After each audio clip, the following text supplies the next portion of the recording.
請注意，入閘後及車廂內嚴禁飲食。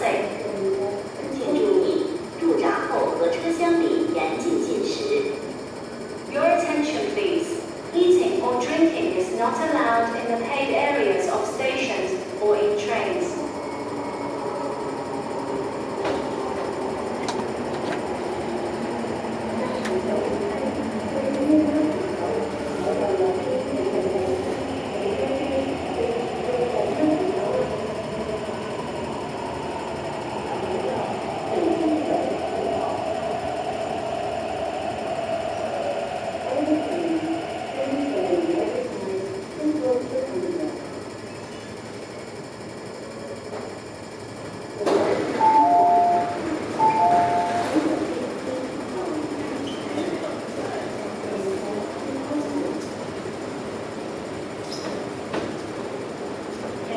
请问他们过门，请不要靠近木门。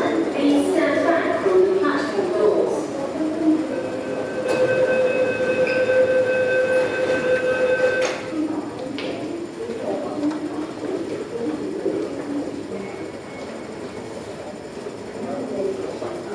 為講安全，請勿在大堂或月台上奔跑。为了安全，请不要在大堂或是月台上奔跑。